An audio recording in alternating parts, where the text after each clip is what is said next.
Le soir de ce même dimanche, les portes de la maison où les disciples se trouvaient rassemblés étaient fermées, car ils avaient peur des chefs juifs. Jésus vint alors se présenter au milieu d'eux et leur dit: « Que la paix soit avec vous. » Après avoir dit cela, il leur montra ses mains et son côté. Les disciples furent remplis de joie en voyant le Seigneur. Jésus leur dit de nouveau: « Que la paix soit avec vous. Tout comme le Père m'a envoyé, moi aussi je vous envoie. » Après ces paroles, il souffla sur eux et leur dit: « Recevez le Saint-Esprit. Ceux à qui vous pardonnerez les péchés, ils leur seront pardonnés. Ceux à qui vous les retiendrez, ils leur seront retenus. » Thomas, appelé Didyme, l'un des 12, n'était pas avec eux lorsque Jésus vint. Les autres disciples dirent donc: « Nous avons vu le Seigneur. » Mais il leur dit: « Si je ne vois pas dans ses mains la marque des clous, si je n'y mets pas mon doigt, et si je ne mets pas ma main dans son côté, je ne croirai pas. » 8 jours après, les disciples de Jésus étaient de nouveau dans la maison, et Thomas se trouvait avec eux. Jésus vint, alors que les portes étaient fermées, se tint au milieu d'eux et dit: « Que la paix soit avec vous. » Puis il dit à Thomas: « Avance ton doigt ici et regarde mes mains. Avance aussi ta main et mets-la dans mon côté. Ne sois pas incrédule, mais crois. » Thomas lui répondit: « Mon Seigneur et mon Dieu. » Jésus lui dit: « Parce que tu m'as vu, tu as cru. Heureux ceux qui n'ont pas vu et qui ont cru. » Jésus a accompli encore, en présence de ses disciples, beaucoup d'autres signes qui ne sont pas décrits dans ce livre. Mais ceux-ci ont été décrits afin que vous croyiez que Jésus est le Messie, le Fils de Dieu, et qu'en croyant, vous ayez la vie en son nom. Alors on a affaire à un récit que nous ne trouvons pas dans les autres évangiles. Et c'est vrai que comme pour d'autres récits évangéliques, nous notons sur les récits de résurrection quelques écarts entre ce que racontent les évangiles. Alors on pourrait penser que ça discrédite les évangiles, puisque voilà, il y a pas des contradictions, mais des petites différences entre les évangiles. On pourrait penser que ça discrédite du coup les évangiles. Mais au contraire, je crois qu'on peut noter la proximité entre les évangiles par rapport à ce qu'ils racontent, alors pourtant que les auteurs n'ont pas forcément les mêmes sources, qu'on n'avait évidemment pas les mêmes moyens de communication et d'enregistrement qu'aujourd'hui, et que les textes ont été écrits quand même au moins une génération après les faits. Donc, je crois qu'on peut noter la proximité vraiment de tous ces témoignages et ces récits que nous trouvons dans les évangiles. Alors, venons-en à notre texte. De quoi s'agit-il ? Alors, il faut se rappeler évidemment que les disciples ici sont au courant que le tombeau est vide, que le tombeau de Jésus est vide, et de la rumeur selon laquelle Marie de Magdala aurait vu Jésus ressuscité. Mais, dans notre récit, vous l'avez entendu, les disciples ont peur, les disciples sont enfermés, et cet enfermement, cette peur, sont évidemment incompatibles avec la mission que Jésus leur donne et leur rappelle ici dans notre texte. Je vous cite la mission, comme vous l'avez entendu, la mission que Jésus confie ici à ses disciples. « Ceux à qui vous pardonnerez les péchés, ils leur seront pardonnés. Ceux à qui vous les retiendrez, ils leur seront retenus. » Voilà la manière la plus probable de comprendre ce verset, c'est que ceux qui écouteront la proclamation de l'évangile des disciples, eh bien, connaîtront la réconciliation avec Dieu, le pardon des péchés, la réconciliation avec Dieu, une forme de communion avec Dieu, une relation avec Dieu, alors que ceux qui n'écouteront pas leur proclamation, leur prédication, eh bien, ne connaîtront pas cette réconciliation avec Dieu. Voilà sans doute le sens de cette mission que Jésus confie à ses disciples, celle de réconcilier avec Dieu, de réconcilier des personnes avec Dieu. Voilà la mission confiée aux disciples. Alors évidemment, ce n'est pas forcément compatible avec l'enfermement et avec la peur des disciples donc qui ont peur, vous l'avez entendu, ils ont peur des chefs juifs qui ont crucifié Jésus et qui pourraient donc évidemment s'en prendre à eux, d'où leur peur. Et cette mission des disciples finalement de réconcilier avec Dieu, eh bien, je crois qu'elle rejoint la dynamique qu'on appelle la dynamique Église de témoins, dont on entend beaucoup parler dans notre Église depuis quelques années. Vous avez sans doute déjà beaucoup entendu parler de ça, être davantage une Église de témoins, essayer que dans notre Église, nous soyons beaucoup plus dans le partage de l'Évangile, dans le témoignage personnel de notre foi.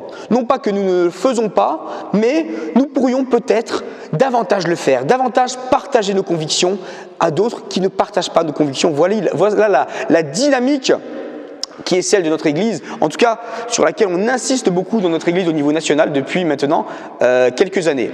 Et cette mission, elle est nécessaire non seulement parce que c'est le sens même de l'Église, mais aussi parce qu'on ne peut plus se reposer aujourd'hui dans notre Église sur une transmission de la foi et de l'engagement qui se ferait automatiquement génération après génération. Ce modèle ne fonctionne plus, donc autant prendre acte et du coup, voilà, essayer vraiment de nous, chacun, partager davantage notre foi et témoigner de l'Évangile dans notre vie d'Église. Mais je pense que c'est le cas pour tout le monde, c'est mon cas. Partager sa foi, témoigner de sa foi, c'est pas quelque chose de facile, c'est pas quelque chose avec lequel on est forcément à l'aise. Est-ce que quelqu'un est vraiment à l'aise avec ça ?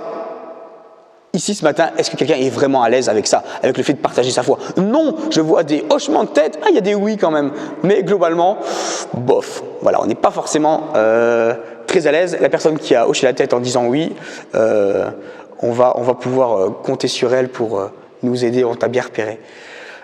Donc, en tout cas, voilà, c'est quelque chose qui est difficile. Et quelque chose peut-être qui nous retient, c'est notamment la peur. La peur, sans doute pas des autorités, mais la peur peut-être de ne pas être capable. Le sentiment qu'on n'est pas forcément légitime, le sentiment qu'on va avoir du mal à trouver les mots, le sentiment qu'on n'a peut-être pas assez de foi. Si nous, on a une petite foi, comment est-ce qu'on peut se sentir autorisé à la partager à d'autres ?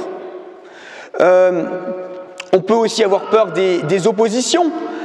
Parce que les conversations religieuses, spirituelles, les conversations à propos de Dieu, c'est un peu comme les conversations politiques. Il y a toujours des personnes qui sont assez réfractaires, qui sont très fermées, qui ne sont pas forcément ouvertes à la discussion. On peut avoir peur aussi de fragiliser nos communautés.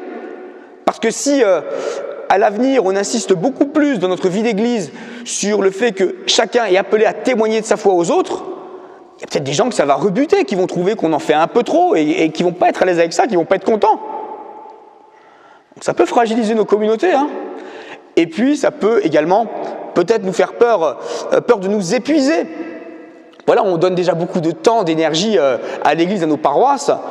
Si en plus on devait prendre la lourde responsabilité de partager notre foi, de témoigner plus activement et explicitement de l'Évangile, eh ben ça peut voilà, nous faire peur.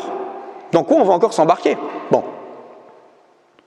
Mais cette mission, elle peut nous faire peur, mais je crois que ce serait aussi dommage de réduire le fait de cette mission de réconcilier les autres avec Dieu à la vie de l'Église et au témoignage verbal et explicite de l'Évangile. Je crois que ce serait dommage de le réduire à ça.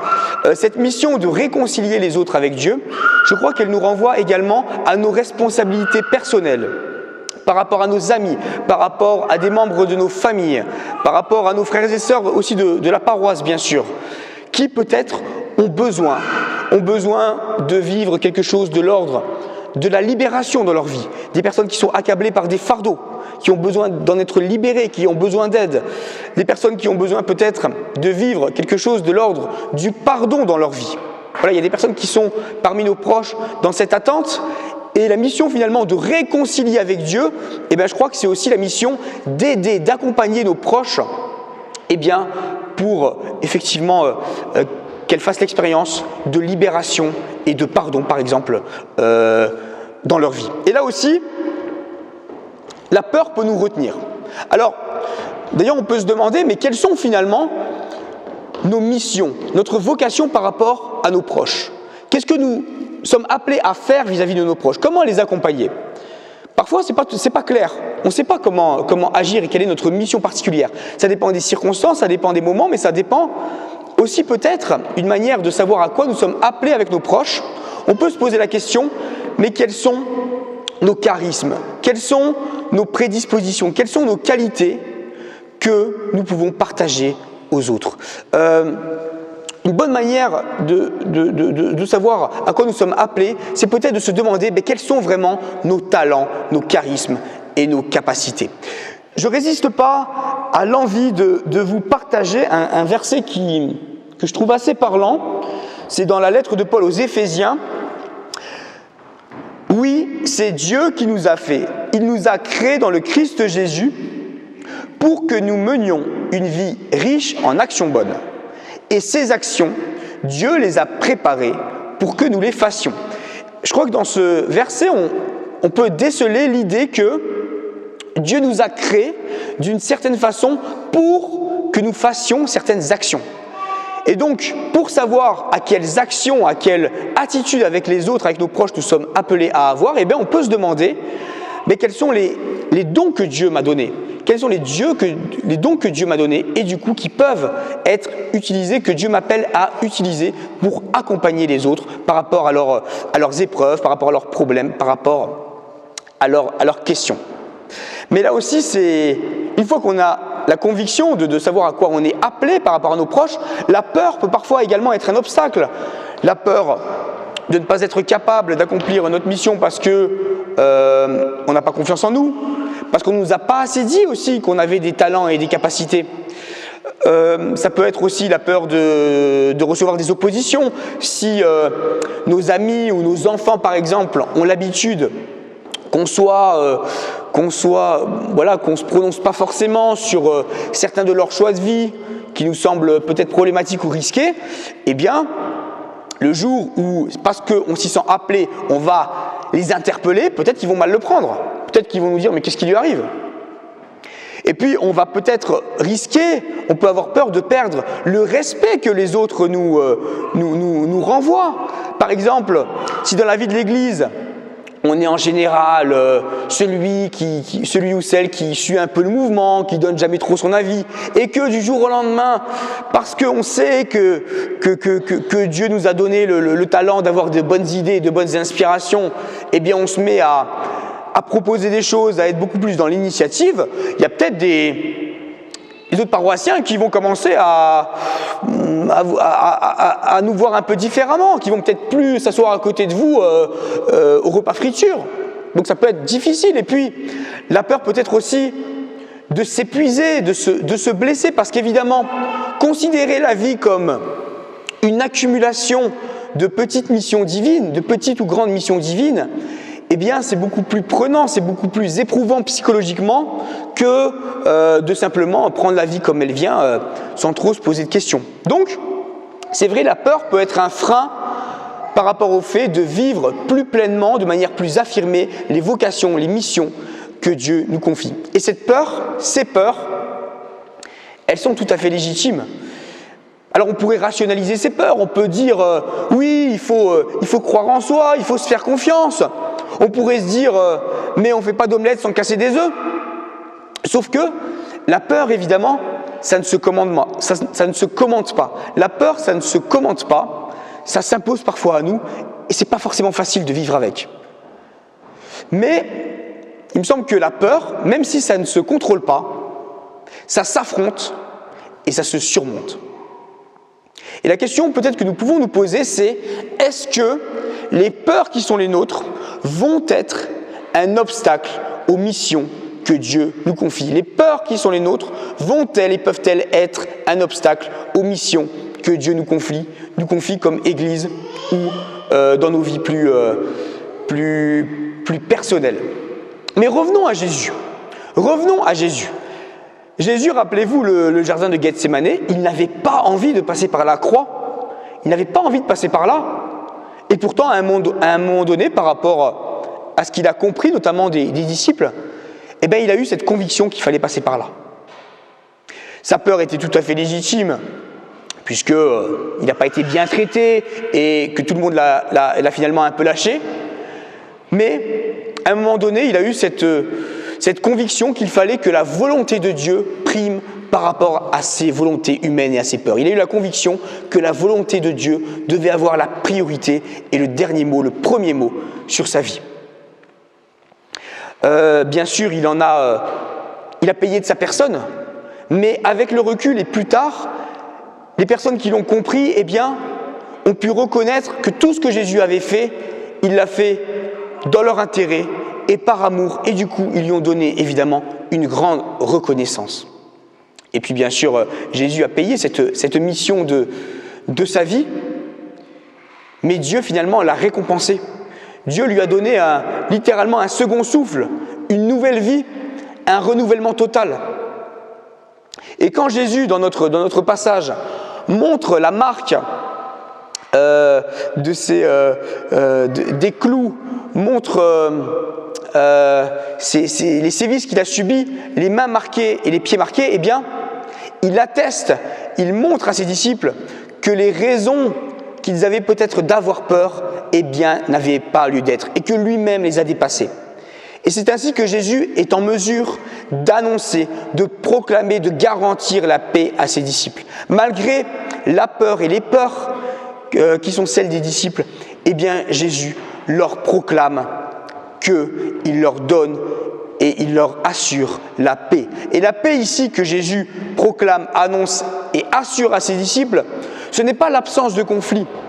La paix ici, c'est shalom en hébreu, c'est beaucoup plus que l'absence de conflit, c'est une forme de plénitude, c'est une forme d'accomplissement, un accomplissement communautaire, un accomplissement personnel. C'est ça la paix que Jésus annonce à ses disciples, qu'il promet à ses disciples malgré les circonstances.